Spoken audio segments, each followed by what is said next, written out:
বলবো আমরা তো শিল্পী, শিল্পীরা হচ্ছে ফুলের মতো মানুষ। আমরা প্রত্যেকটা যেমন একটু আগে আপনি একটা প্রশ্ন রেখেছেন যে আপনারও তো সেলুন আছে। আপনি এই সেলুনে কেন? এটার কারণ হচ্ছে যেহেতু আমার প্রফেশন আমি একজন আর্টিস্ট। আমার কাজটাই হচ্ছে আমার যারা ভক্ত দর্শক আছে তাদের কাছে যেকোনো বার্তাই পৌঁছে দেওয়া। সো ওই জায়গা থেকে ইটস মাই জব। তো এই জবটাকে আসলে জবের জায়গায় যদি আমরা প্রত্যেকটা মানুষই নেই, বিভেদ সৃষ্টি না করে, তাহলে আমার মনে হয় যে শুধুমাত্র শিল্পীদের ক্ষেত্রে বিষয়টা অনেক বেশি স্বচ্ছ। দিদি শিল্পীরা তো আসলেই অভিনেত্রীদের কি আসলে কি রাজনীতিতে যাওয়া উচিত না উচিত? আ আসলে এই বিষয় নিয়ে আমার কোনো মন্তব্য নেই। এটা কারণ কি ব্যক্তি স্বাধীনতা? হ্যাঁ, আসলে এই বিষয়টা মানে এই কারণেই বলব যে আমি যেহেতু শিল্পী, এই যে আমি সেলুনে এসেছি। আমি তো বলতেই পারি যে আমার একটি সেলুন আছে। আমি কেন উদ্বোধনে আসবো? বাট সবথেকে বড় কথা আমি অপু বিশ্বাস চিত্রনায়িকা। আমার পরিচয় হচ্ছে আমার ফ্যান ফলোয়ারদের সাথে নিজেকে কানেক্ট করা।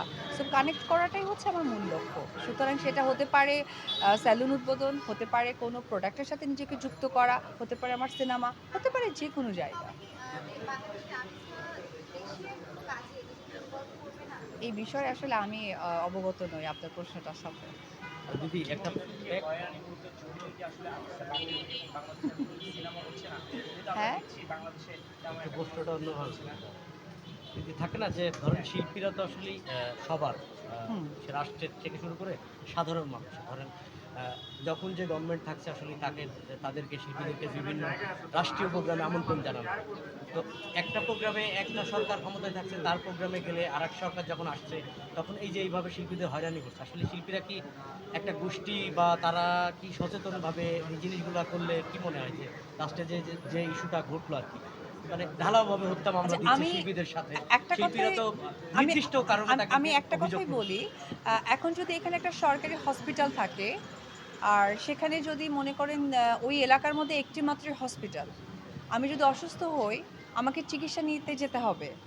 তার মানে আপনারা আমাকে ব্লেম দিতে পারবেন না যে আপনারা কেন সরকারি হসপিটালে গিয়ে চিকিৎসা নিলেন।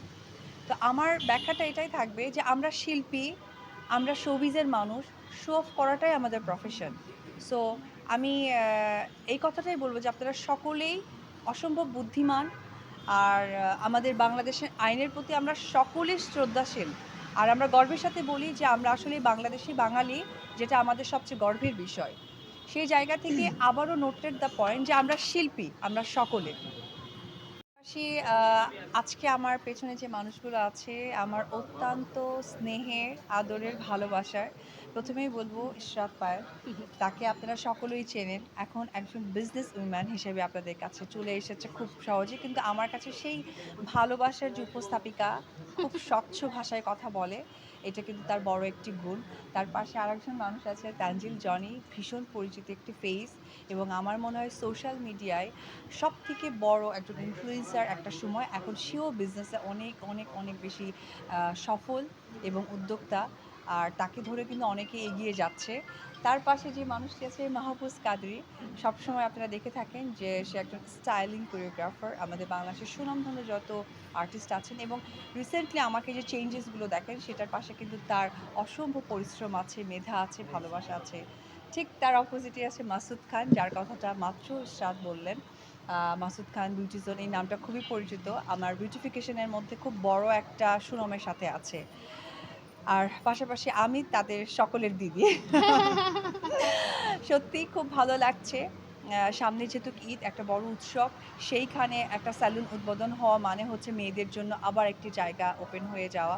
তাদের নিজেকে সুন্দরভাবে প্রস্তুতি করা। কারণ সৌন্দর্য মানেই হচ্ছে কনফিডেন্স। আর কনফিডেন্স ছাড়া যেকোনো মানুষই তাদের লক্ষ্যবস্তুতে পৌঁছে যেতে পারে না। এটা সবথেকে বড় একটি কথা। Thank you.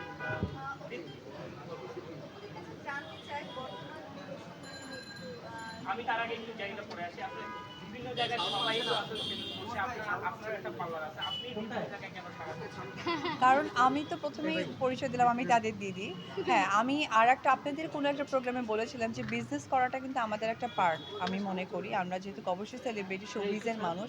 পাশাপাশি বিজনেস কিন্তু আপনি খেয়াল করে দেখবেন যে আমরা যেহেতু বলিউড ইন্ডাস্ট্রিকে সবসময় সাপোর্ট করি। তো বলিউডে কিন্তু প্রত্যেকটা আর্টিস্টই কিন্তু তারা বিজনেসের সাথে নিজেকে ইনভলভ করে রেখেছে। সো আমরা কেন তার ব্যতিক্রম হব? তো আমি এখানে এসেছি একজন সেলিব্রিটি উপবিশ্বাস হয়ে। আর আমার যেটা বিজনেস সেটা তো আমার নিজের বিজনেস।